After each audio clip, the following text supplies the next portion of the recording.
Let's Cover That podcast is brought to you by CM&F Group, professional liability services for over 200 healthcare professions. Visit our website at cmfgroup.com/podcast for more info. Hey everybody, another episode of Let's Cover That with Will Sullivan and my co-host Antonina Agruza, and today we have with us April Gillam, the head of industry at Solv. April, thanks so much for joining us on the podcast today. Thank you for having me. So April, tell us a little bit about your background in healthcare and what led you to Solv. Well, if you will allow me, I'm going to start back from the very beginning. And it's because I actually grew up in urgent care. My earliest memories are actually in my mother's urgent care in the late 1980s and 1990s. And my mother was actually an urgent care pioneer. There weren't very many urgent cares actually at that time. And I grew up in North Dallas, Texas. And after she came out of residency, was asked by a local hospital system there to start one of their very first urgent cares. And they had heard from another urgent care in Ohio that had worked very well to decompress their ER, to actually feed their primary care providers new patients, and to actually help those primary care providers in evenings and in weekends really help their patients stay out of the ER and things like that. So some of my very first memories are actually on nights, on the weekends and things like that, eating Chinese food and pizza in her break room, which now is probably not super sanitary or safe. And observing that I never knew when my mom was going to come home at night, because you never knew if there was going to be that rush of patients that came in at 8 o'clock, between 8 and 9, and whether she was going to get to come home at 9 o'clock or at midnight. So I got to see her go through a lot of transformation through those years. I watched her go through a 7-year EHR transition, and she actually ultimately transitioned to primary care because many of her patients loved her so much that they said, can't you just be my doctor all the time? They loved the access and convenience of that urgent care so much, and the trust that they built with her, that they said, I want you to be my doctor. So I actually didn't get into urgent care because my mom got me a job or anything like that. I ultimately found my own journey. I wanted to become a physician. But between my junior and senior year of college, I got just a spot of cancer. And so I ended up, getting treated. And after college, I had worked for Nordstrom actually all through college. And I became a manager there and fell in love with customer service and the customer journey. So that really deeply instilled, this just love of how you treat people in transactions, and that it isn't just transactional. And so I went back to healthcare, and I found this job with a company called Urgent Care for Kids. And they were a startup healthcare company, and they actually quickly realized that I knew more about healthcare than they did, because they didn't come from the world of healthcare. And so I started out in marketing with them, but quickly realized that I loved operations more than marketing. So I was first in marketing, became their VP of marketing, but then went over to become their chief operating officer. And we built that company from the ground up. It was just a couple of clinics at first, and then it became over 10 clinics. We went through a lot of mergers and acquisitions.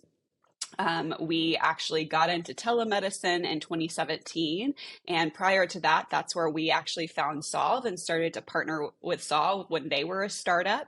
And found that they were one of our greatest partners in doing all the things that we wanted to do with technology, because we were really tech savvy. But that allowed me to really grow my own muscle with technology. And that's how I really discovered how much I loved healthcare technology.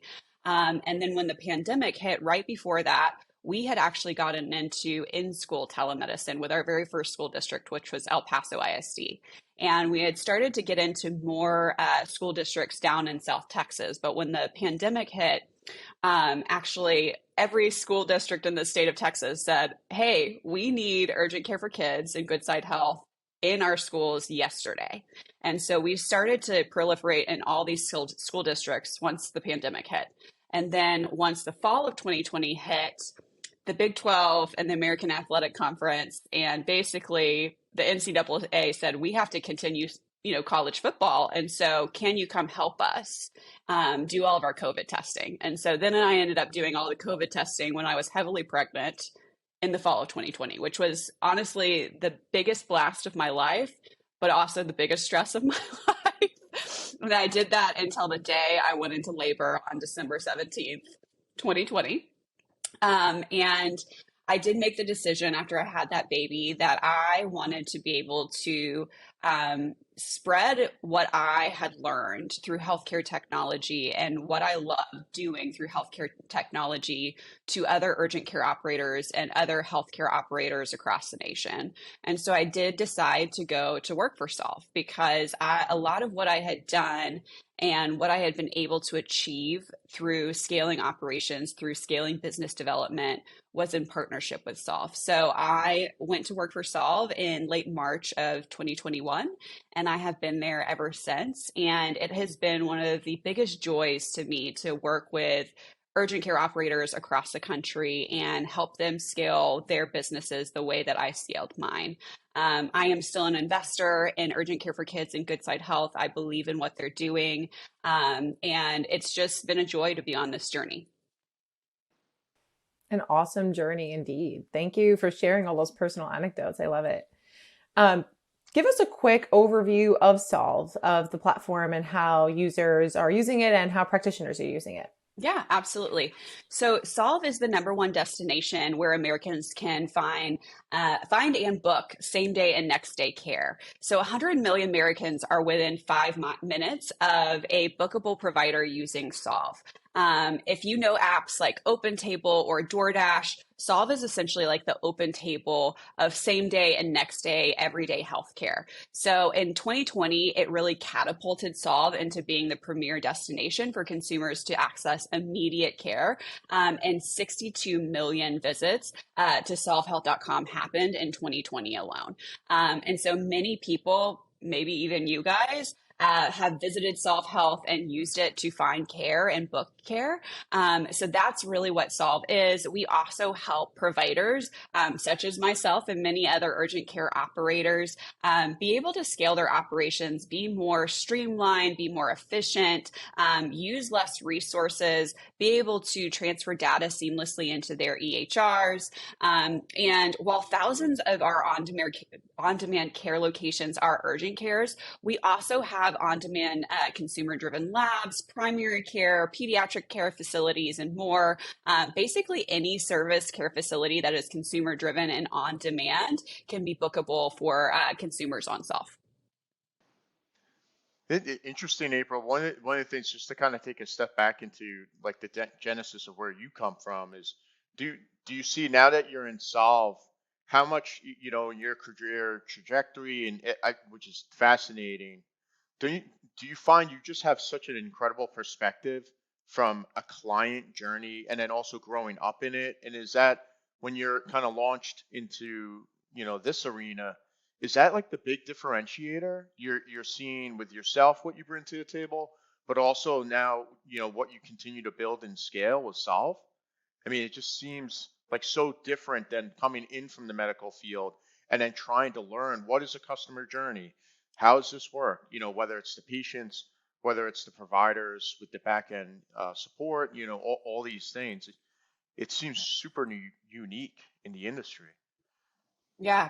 So we always talk about, you've probably heard about this, we always talk about silos in healthcare and how, you have these silos within organizations, but also in the journey of, silos in technology, silos with payers and, different parts of these units. But when you have people like me who have worked on the other side of the fence and had the experience of what it's like to work on the front lines and manage all of those different vendors in those silos, we can actually break down the silos. We can say, hey, this is what it's like on the front lines. This is what it's like to work with the technology and the EHRs, the payers, the lab companies, and we can actually break down those silos and we can build technology faster. We can break down the walls faster. We can actually have more fruitful experiences because healthcare is really a flywheel and every experience builds upon the next experience. And if there's a gap, then it breaks down and then the wheel stops. So we just need to understand that every experience within healthcare matters. It doesn't matter just the patient and provider. Every single person matters and we need to fix every single gap. Yeah, it's interesting from a leadership perspective, April. Just something that I heard, since you bring up college football, I feel like this is meaningful to say, especially if you're from the Dallas area originally, is that the best leadership teams have the ability to be the coach on the field on the micro Hmm. level, but also a coach in the box at the macro level, Hmm. seeing everything in the aggregate, looking over those silos and seeing what's happening, but also being in the silo and getting it done with the client journey. When you when you look at that with your experience and then with Solv. So what is that new frontier as you continue to scale out? Like you're saying, it's open table, Hmm. for healthcare, which by the way is incredible. The distance, the 5 minutes, because anybody in healthcare who knows, going through, hey, we're going to start a new location. What's the distance? What's the transportation to people? That's a certificate of need basis that a lot of people go through with building out facilities, which is incredible. So what do you see as the next frontier, so to speak? Yeah. So a lot of discussion has been had about interoperability. And it's kind of a nebulous word because we have EHRs today that are the same EHR company that instances of that EHR don't talk to each other.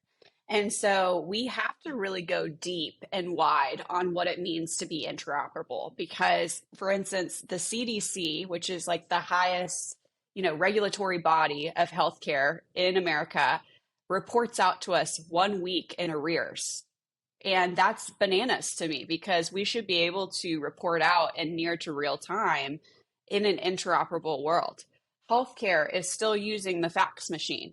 Like 1985 called and they want their fax machine back, y'all.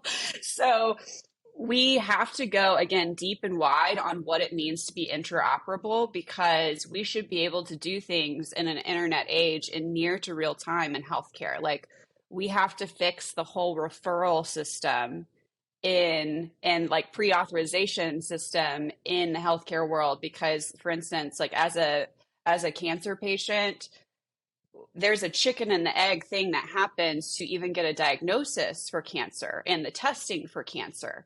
So that's the type of things that I would love for us to focus on. That should be the next thing is getting truly interoperable, fixing like the things like pre-authorizations and referrals to get the testing for people to be healthy and alive long term.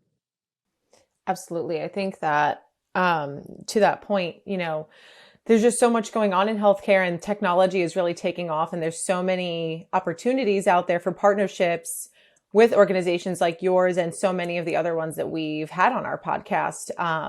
Which brings me to our last question to wrap up the podcast. What's next for Solv and what's next for healthcare? If you had a crystal ball, any great partnerships you want to share with us?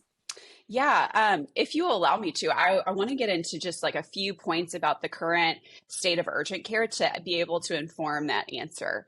So, just like other acute care providers, urgent cares are dealing with a lot of volatile volumes and burnout and attrition, which has made it really hard to maintain consistency for them, especially in profitability to be able to take next steps. So in the urgent care space, just some basic stats. A third are small operators, a third are actually independent enterprise operators with multi units, and a third are health system based. So they have a little bit more financial backing. They are focused on adding additional service lines and service line expansion, especially, services that are not as volatile, that are not our contagious diseases that, go up and down. So a lot of them are focused on digital first models. So doing like digital registration, telehealth, behavioral health, focusing on local partnerships that are like direct to employer, school based, JVs with hospital systems, things like that, that will make them just have more financial fortitude. The Urgent Care Association released a fall 2022 benchmarking report, and actually, physical therapy is on the rise. So, 18% of urgent cares are doing in house physical therapy. And what that's driven by is occupational medicine. A lot of them are doing occupational medicine, that is a core function of urgent cares.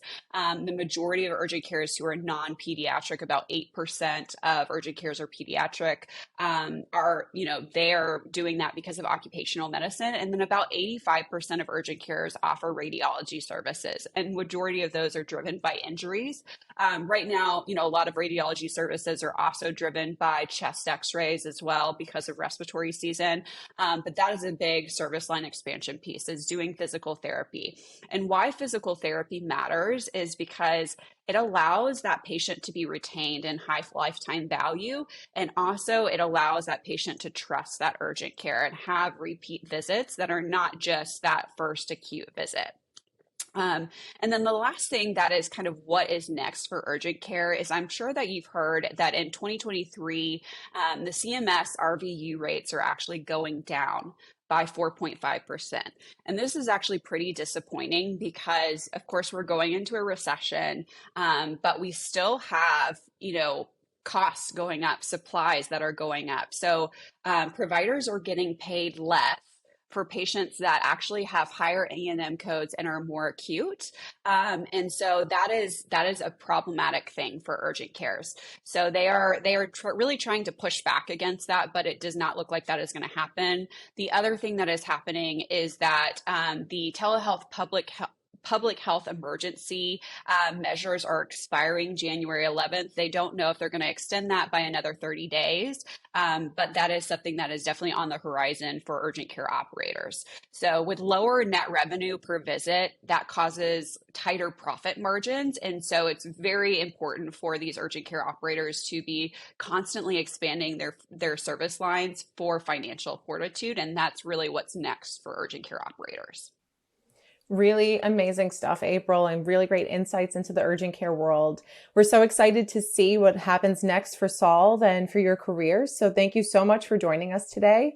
And that's another episode of Let's Cover That.